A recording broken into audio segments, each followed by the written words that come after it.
रोशन जहांगीरदार एक नुकताच उदयाला आलेला रॉकस्टार आणि इन्फ्लुएन्सर. करिअरची सुरुवात त्याने यूट्यूबपासून केली होती. विशिष्ट अशा शैलीत फ्युजन म्युझिकमध्ये नवनवीन गाणी तयार करून त्यावर त्याच पद्धतीने नृत्य करायचे. त्याचे व्हिडिओज इन्स्टा, यूट्यूब सगळीकडे अगदी व्हायरल होत असत. 3 वर्षात तो एक मोठा सेलिब्रिटी बनला होता आणि त्याचमुळे त्याच्याकडे आता लाईव्ह शोजसाठी विचारणाही होऊ लागली होती. त्याने आता लाईव्ह शोजही सुरुवात केलेले.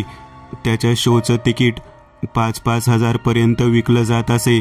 आज त्याचा मुंबईतील एका मोठ्या स्टेडियममध्ये एक ग्रँड असा शो होणार होता, ज्यासाठी तो खूप उत्सुक होता. त्याचा मॅनेजर असलेला रणजित हा फक्त त्याचा मॅनेजर नसून त्याचा जिगरी दोस्त देखील होता. हॉटेलवरून स्वतःच्या कारमध्ये बसून रोशन आणि रणजित स्टेडियमच्या दिशेला निघालेले होते. काय झालंय, आज एनर्जी कमी का दिसते तुझी? रणजितने विचारलं. माहिती नाही, पण आज जरा सगळं विचित्रच वाटतंय, रोशन म्हणाला. आजचा शो कसा तरी मारून ने, मग पुढे आरामच आराम आहे, 2 महिने, रणजित म्हणाला. रोशनचं डोकं जड झालं होतं. तो स्टेडियममध्ये पोहोचला. तयारी करून तो स्टेजवर आला. म्युझिक सुरुवात झालं होतं. स्टेडियम हाऊसफुल होतं. दणक्यात सुरुवात झाली. त्याने पहिलं गाणं गायला सुरुवात केली. प्रचंड प्रतिसादात त्याचं 10 मिनिटांचं पहिलं गाणं संपलं. पुढे तशीच 7 ते 8 मिनिटांची 2 गाणी झाली आणि आता 4थं गाणं सुरू झालं. आणि गाणं सुरुवात होताच त्याच्या पोटातून एक भयंकर अशी कळ त्याच्या मेंदूवर जाऊन आदळली आणि तो क्षणभर सुन्न झाला. असं वाटलं जणू कोणीतरी त्याच्या पोटात एक जोरदार पंच लगावला होता. त्यातूनही तो कसाबसा सावरला आणि त्याचा परफॉर्मन्स त्याने तसाच सुरू ठेवला. आणि पुढच्या क्षणी मणक्यात काहीतरी तीक्ष्ण वस्तू टोचल्याची भयंकर सल त्याला जाणवली आणि तो अक्षरशः बधीर झाला. हजारो लोक त्याच्याकडे बघत असल्यामुळे त्याला वेदना सहन करणं भाग होतं. त्याने स्टेजच्या कोपऱ्याशी असलेली पाण्याची बाटली उचलली आणि पाणी पीत तो पुन्हा स्टेजवर परफॉर्मन्स करायला सुरू झाला. काही मिनिटमध्ये गेली असावीत. त्याच्या मानेत काहीतरी तीक्ष्ण टोचलं गेल्याची भयंकर वेदना त्याला जाणवली आणि त्याने खांद्याला लावलेलं गिटार खाली टाकत मानेवर हात लावला आणि हाताला ओलसर असं काहीतरी लागलं आणि हाताला लागलेलं रक्त बघून त्याचं डोकं सुन्न झालं. तो जागच्या जागीच खाली कोसळला. पूर्ण स्टेडियममध्ये हलकल्लोळ माजला. रणजित तर शॉक झालेला. आयोजक सुन्न झाले होते. धावत सगळा बॅक स्टेजचा स्टाफ त्याच्या जवळ आला आणि त्याला उचलून ते तिथून घेऊन गेले. किती वेळ तरी तो बेशुद्धच होता. डोळे उघडले तेव्हा तो हॉस्पिटलमध्ये होता. त्याचं डोकं गरगरत होतं. मानेला बँडेज होतं. डॉक्टर आणि नर्सच्या बरोबर रणजित आणि रियाही तिथे आलेले होते. कसा आहेस रोशन, आता बरं वाटतंय का? रणजितने विचारलं. डॉक्टर, नक्की काय झालं होतं मला? रोशनने विचारलं.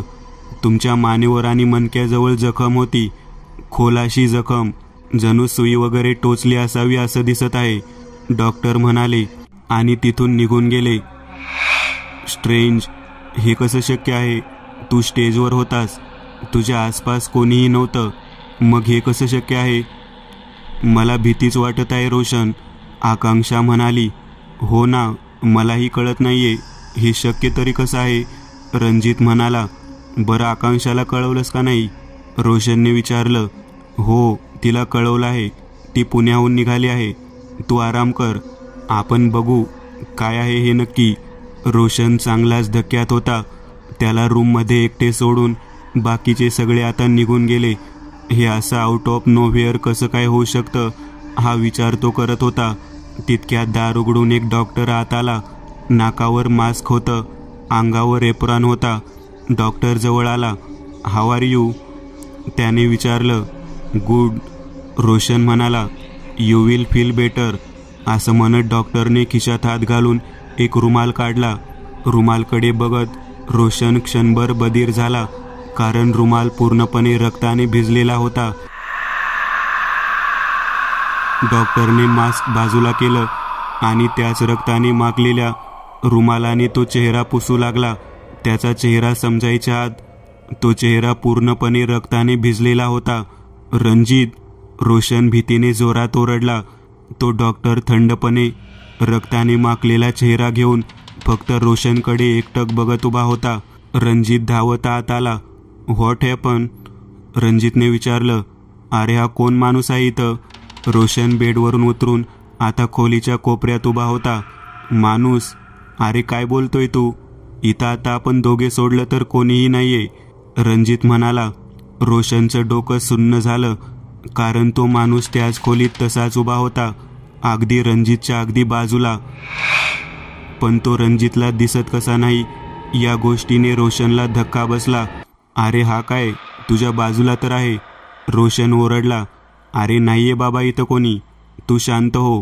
तो माणूस आता एक एक पाऊल मागे टाकत उलटा चालत वॉशरूमच्या दाराशी आला. दार उघडून तो तसाच आत शिरला. अरे ते बघ ना, दार उघडतंय, रोशन ओरडला. रणजितने बाथरूमच्या दाराकडे बघितलं. अरे दाराला कडी नव्हती त्यामुळे उघडलं आहे ते, रणजित म्हणाला. रोशन सुन्न होऊन त्या जागी कोसळला. त्याची मती कुंठित झालेली. काही तासांनी तो पुन्हा शुद्धीवर आला. बाजूला आकांक्षा होती. आकांक्षा म्हणजे त्याची बायको. नुकतंच त्यांचं अरेंज मॅरेज झालेलं, तरीही 6 महिने झाले होते. दिसायला खूप सुंदर होती आणि रोशनचं तिच्यावर प्रेमही तितकंच होतं. काय झालं baby, are you fine? Ranjit म्हणाला की तू मगाशी काहीतरी बडबडत होतास आणि त्यातच बेशुद्ध झालास. आकांक्षाने विचारलं.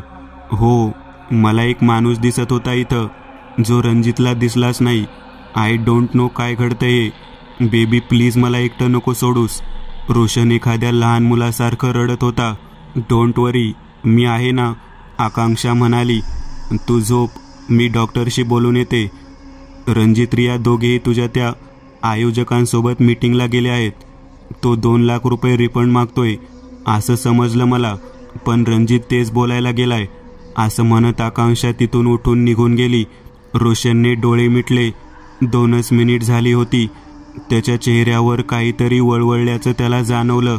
त्याने डोळे बंद असलेल्या अवस्थेतच चेहऱ्यावर वळवळणारी वस्तू बोटात धरली. तो एक लांब सडक असा केस होता.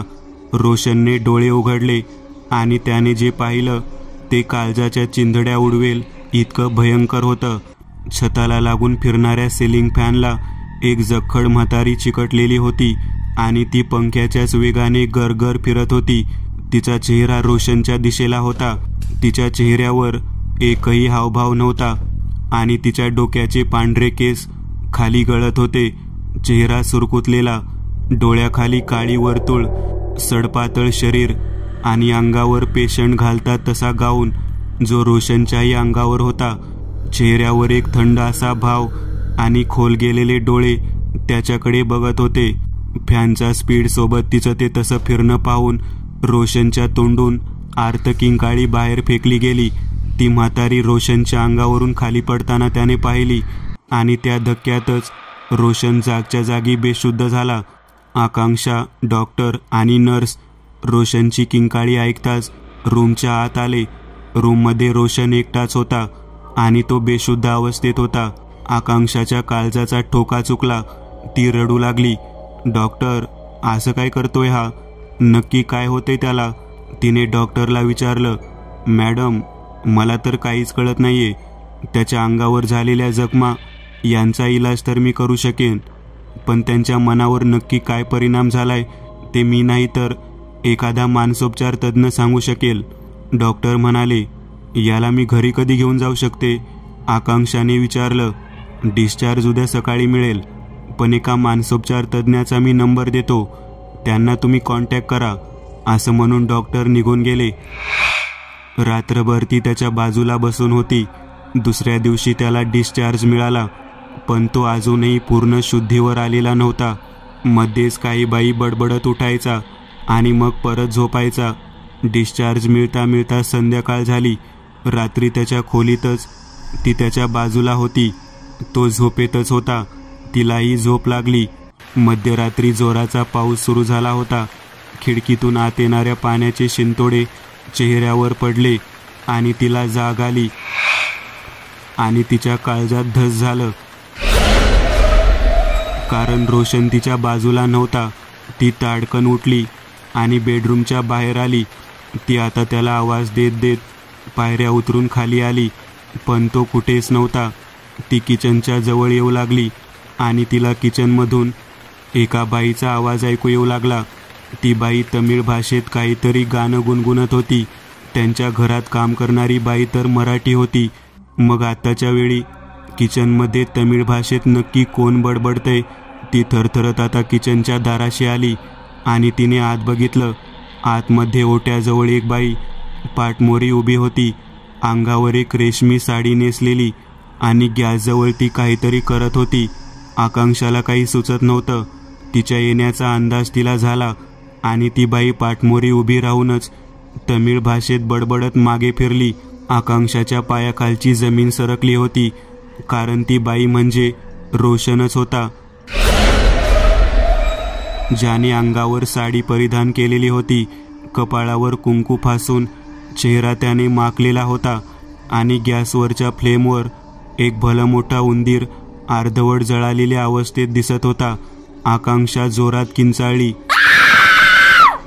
तिचं ते किंचाळणं बघून घरातली नोकरानी आणि तिचा नवरा हे बाजूच्या खोलीत झोपलेले ते धावत किचनमध्ये आले.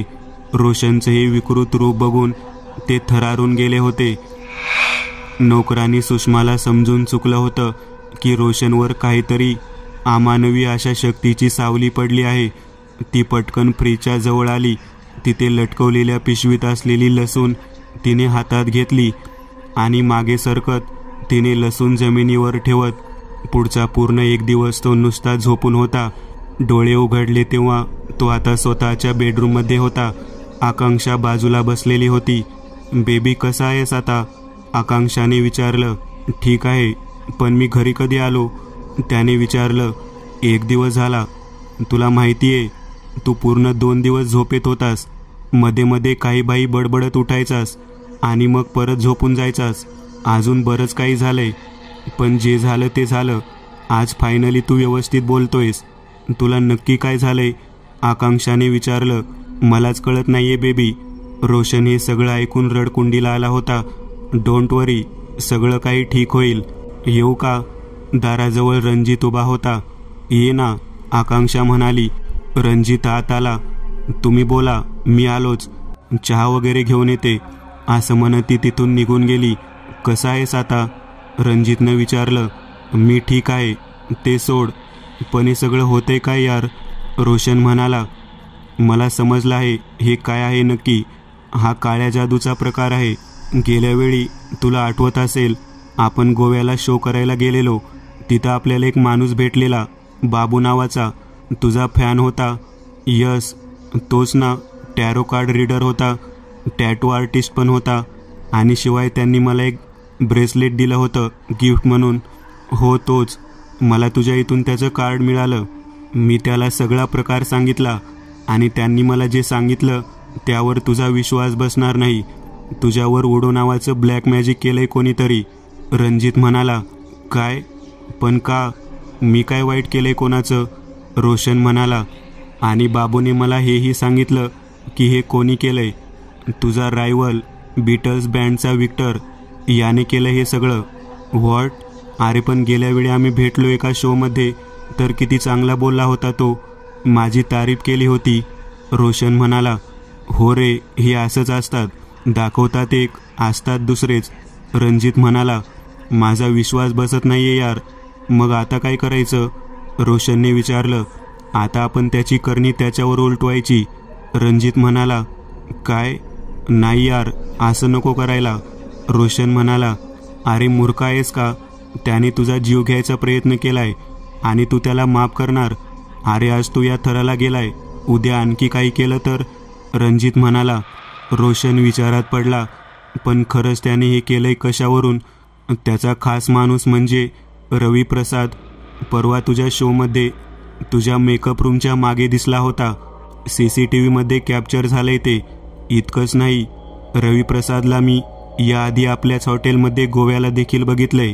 अरे ओडोमध्ये ज्याच्यावर करणी करायची असते त्याचा एक फोटो आणि त्या माणसाच्या वापरातल्या कपड्याचा एक तुकडा इतकं पुरेसा असतं.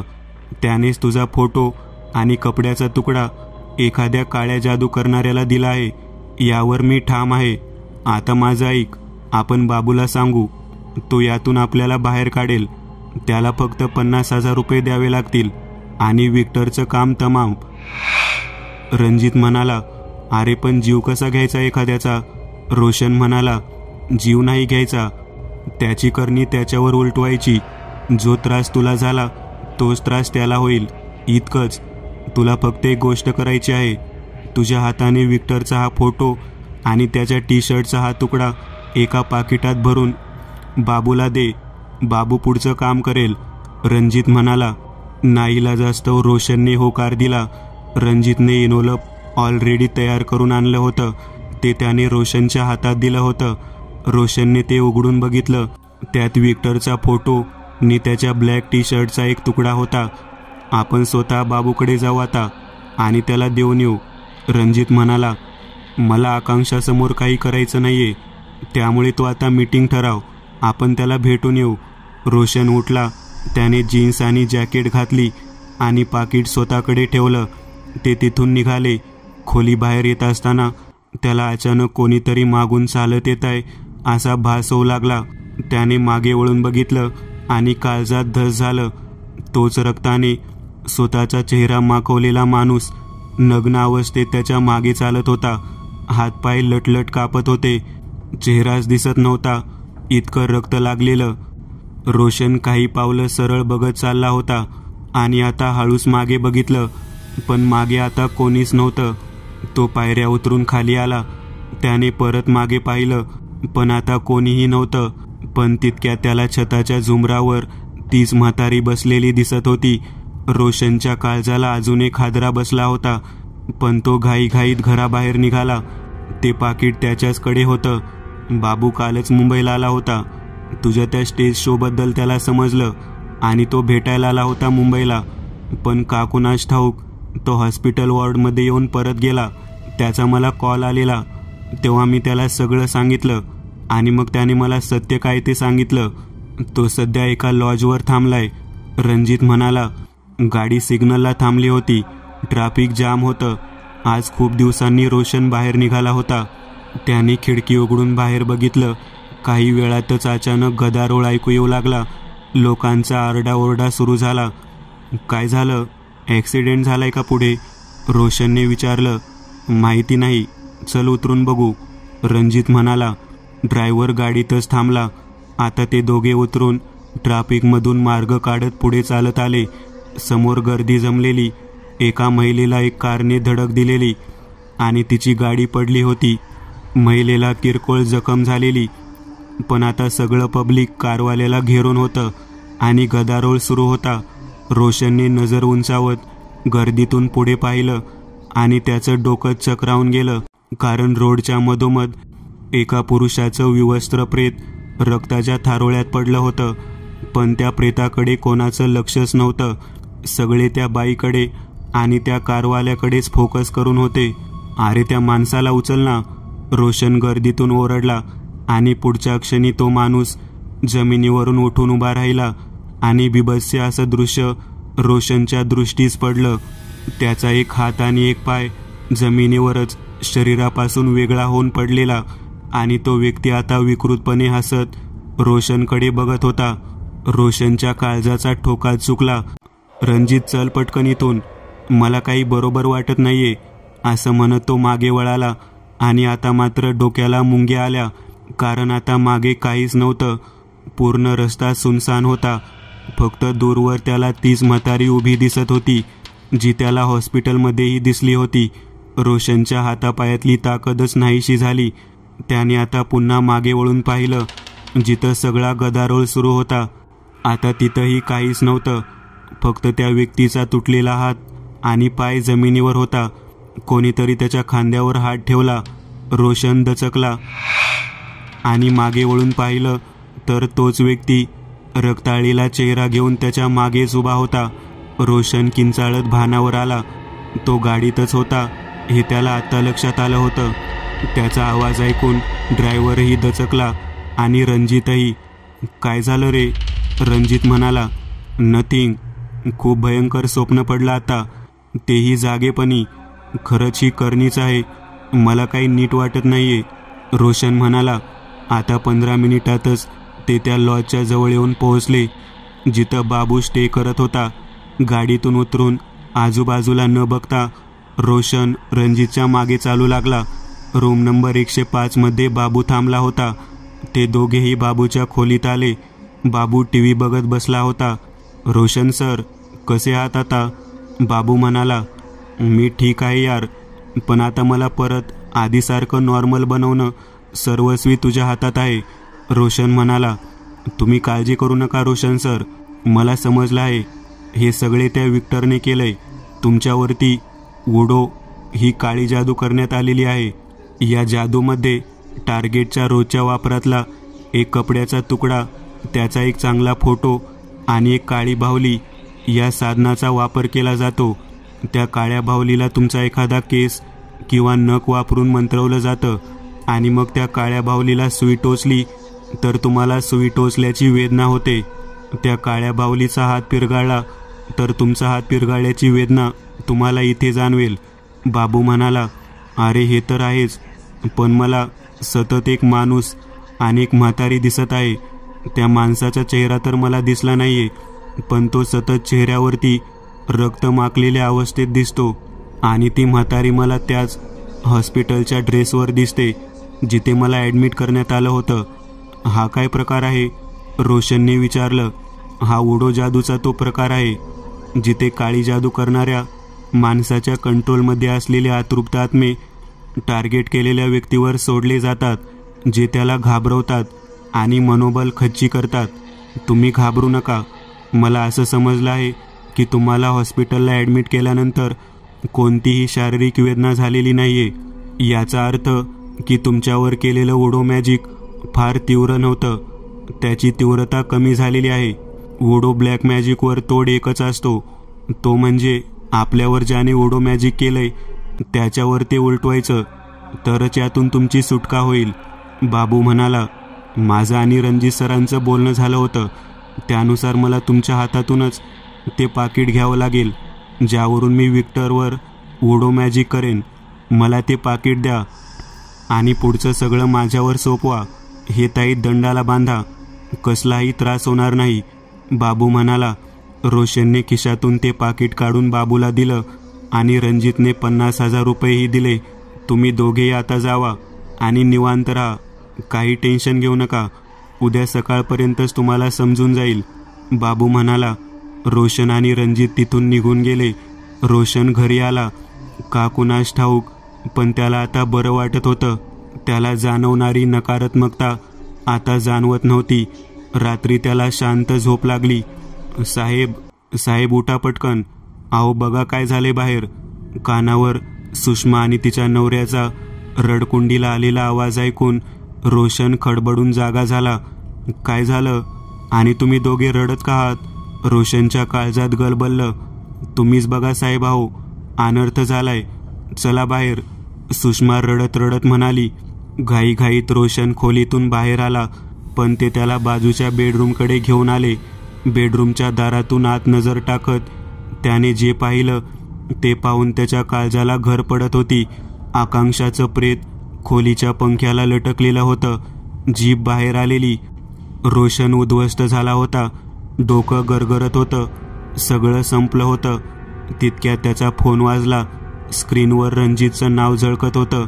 त्याने पटकन फोन उचलला आणि समोरून रियाचं किंचाळणं त्याच्या कानावर पडलं. रोशन, रणजित इज नो मोर, रिया म्हणाली. रोशन एका धक्क्यात असतानाच दुसरा जबरदस्ती धक्का त्याला बसलेला. नुकतीच आकांक्षाने आत्महत्या केली आणि आता रणजित ही जग सोडून गेला होता. नक्की हे काय होऊन बसलं? काय झालं त्याला? रोशनने विचारलं. काही समजलं नाही रे. रात्री अस्वस्थ झाला आणि बाल्कनीत आला स्मोकिंग करायला. मी झोपले होते आणि तितक्यात काही वेळात वॉचमनने दार वाजवलं की साहेब खाली पडलेत. रिया रडत होती. रोशनचा स्वतःच्या कानावर विश्वास बसत नव्हता. नक्की हे सगळं उलट कसं झालं? रोशनने एकाच रात्रीत सगळं गमावलं होतं. तो त्या बाबूचा फोन लावत होता. पण बाबूचा फोन बंद येत होता. पोलिसांना बोलावण्यात आलं. आकांक्षा आणि रणजितचा पोस्टमॉर्टम करण्यात आलं. रोशनची आणि रियाची चौकशी करण्यात आली, पण काही सस्पिशियस पोलिसांना जाणवलं नाही. बाबू फरार होता. रोशन तर सगळं गमावून बसला होता. केसचा तपास करणारा तो इन्स्पेक्टर घोरडेला भेटायला आला होता. हे असं अचानक कसं घडलं? त्याने रोशनला विचारलं. सर, मी तुम्हाला सगळं पहिल्यापासून सांगतो, असं म्हणत रोशनने जे जे घडलं होतं ते सगळं काही सांगितलं. यात बाबूबद्दलही त्याने सगळं सांगितलं. सर, हे सगळं विक्टरने केलं आहे. तो बाबू नावाचा माणूस तुम्ही त्याला शोधा सर, तो सगळं काही सांगू शकेल. रोशन म्हणाला. रेडिक्युलस, आजकालच्या जमान्यात या असल्या गोष्टीवर विश्वास ठेवता तुम्ही? बाय द वे, मी तुम्हालाही अटक करू शकतो अंधश्रद्धा विरोधी कायद्याच्या अंतर्गत, पण मला तुमचे प्रॉब्लेम्स अजून वाढवायचे नाहीयेत. इन्स्पेक्टर घोरपडे म्हणाले. सर, तुम्ही त्या विक्टरच्या घरावरती छापा टाका, तुम्हाला नक्की काही ना काहीतरी सापडेल. रोशन म्हणाला. मिस्टर रोशन, हे जर खरं नसेल तर तुम्ही खूप मोठ्या प्रॉब्लेममध्ये येणार आहात, हे मी आधीच सांगून ठेवतो. असं म्हणून घोरपडे तिथून निघून गेला. रोशनला आता फक्त दारूचा सहारा होता. त्या दिवशी तो संपूर्ण दिवस दारू पित होता. संध्याकाळी त्याचा मोबाईल वाजला. स्क्रीनवर इन्स्पेक्टर घोरपडेचं नाव येत होतं. रोशनने फोन उचलला. मिस्टर रोशन, इन्स्पेक्टर घोरपडे बोलतोय. तुम्ही वर्तवलेल्या संशयावरून आम्ही विक्टरच्या घरावर छापा मारलाय आणि तुमचं म्हणणं अगदी योग्य होतं. विक्टरच्या घरात काळ्या जादूचं सामान मिळालं आहे. त्यात तुमच्या पत्नीचा आणि रणजितचा फोटो, एक साडीचा तुकडा आणि एक टी शर्टचा तुकडा आणि 2 काळ्या बाहुल्याही सापडल्यात. विक्टरने गुन्हा कबूलही केलाय, पण तो बाबू मात्र अजूनही फरार आहे.